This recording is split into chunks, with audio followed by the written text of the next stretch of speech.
আসসালামু আলাইকুম।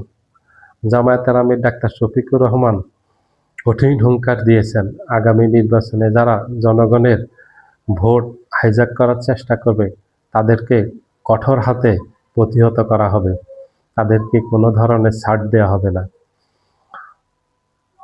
জামায়াতের আমির ডাক্তার শফিকুর রহমান, জামায়াতের সেক্রেটারি জেনারেল মিয়া গোলাম পরোয়ার এবং জামায়াতের নায়েবে আমির ডাক্তার আব্দুল্লাহ মোহাম্মদ তাহের, ওনাদের গত কিছুদিনের বিভিন্ন সভা সমাবেশের বক্তব্য থেকে বোঝা যাচ্ছে জামাত আগামী নির্বাচনটাকে কঠিন চ্যালেঞ্জ হিসেবে নিয়েছেন এবং সেইভাবে মাঠে ময়দানে ওনারা ঘুরে বেড়াচ্ছেন, ওনাদের নির্বাচনী প্রচারণা চালিয়ে যাচ্ছেন, কৌশল নির্ধারণ করতেছেন।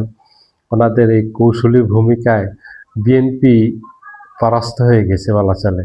বিএনপি বুঝতে পারেনি ওনাদের নির্বাচনী কৌশলগুলি। প্রথমত ওনারা 5ই আগস্টের পরপরই ঢাকায় সমাবেশ না করে বিভিন্ন জেলায় সভা সমাবেশ করেছেন এবং সেখানে ধীরে ধীরে ওনারা ওনাদের এক এক সমাবেশ থেকে যে জেলা সমাবেশ করেছেন ওই জেলার ওনাদের সম্ভাব্য প্রার্থীদেরকে জনগণের সাথে পরিচয় করিয়ে দিয়েছেন। কৌশলে ওনারা 1 বছর আগের থেকেই এই কাজগুলো শুরু করে দিয়েছেন এবং ওনাদের সারা বাংলাদেশে ওনাদের প্রার্থীরা নির্বাচনী প্রচারণা শুরু করে দিয়েছেন 1 বছর আগে থেকে। নির্বাচনী মাঠে জামাতের প্রার্থীরা ভালো একটা অবস্থান তৈরি করে ফেলেছেন, যেহেতু ওনারা বড় একটা সময় পেয়েছেন এবং একটা সুযোগ পেয়েছেন। এই সুযোগ এবং সময়টাকে কাজে লাগিয়ে ওনারা জনগণের কাছে গেছেন এবং যে কাজগুলি করলে জনগণ সন্তুষ্ট হয়, খুশি হয়, ওই কাজগুলি করছেন। জনকল্যাণমূলক কাজগুলি করছেন, বিভিন্ন জায়গায় মানুষকে গরু ছাগল বিতরণ করছেন, তারপর সেলাই মেশিন বিতরণ করছেন, ঘর তৈরি করে দিয়েছেন, আর্থিকভাবে সহযোগিতা করেছেন, বিভিন্ন মসজিদ মাদ্রাসা শিক্ষা প্রতিষ্ঠানে দান করেছেন। এইভাবে জনকল্যাণমূলক কাজগুলি করেছেন, চক্ষু শিবির করেছেন, ফ্রি চিকিৎসার ব্যবস্থা করেছেন। এইভাবে করে করে ওনারা নির্বাচনের মাঠটাকে একটা পর্যায়ে নিয়ে আসছেন। আর ওনারা এখন আশা করতেছেন আগামী নির্বাচনে ওনারা বিরোধী দলে থাকবেন না, ওনারা সরকার গঠন করবেন।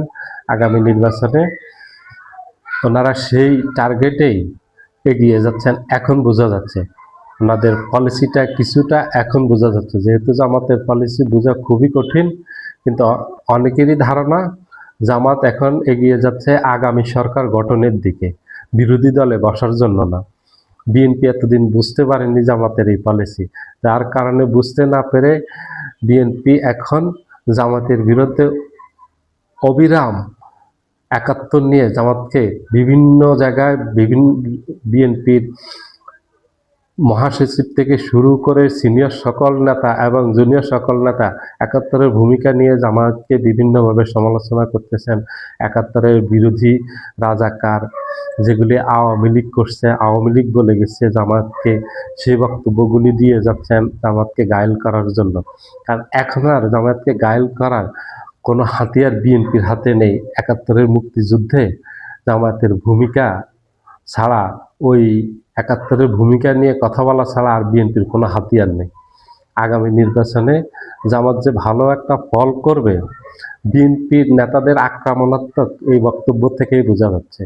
যদি জামাত ভালো না করতো, আগামীর নির্বাচনে ফলাফল ভালো করার সম্ভাবনা না থাকতো, তাহলে বিএনপি এইভাবে আক্রমণ করতো না কখনোই জামাতকে। কারণ বিএনপির আর কোনো উপায় নেই জামায়াতকে এইভাবে আক্রমণ করা ছাড়া, কারণ আর কোনো টুলস নেই যে জামায়াতের বিরুদ্ধে বিএনপি ব্যবহার করবে। শুধু জামায়াতের ওই দুর্বল একটা জায়গায় 71 নিয়ে, যেহেতু 71 নিয়ে জামায়াতের একটা বিতর্কিত ভূমিকা ছিল, এটা সত্যি, ওই জায়গাটাতে বারবার বিএনপি আঘাত করতেছে।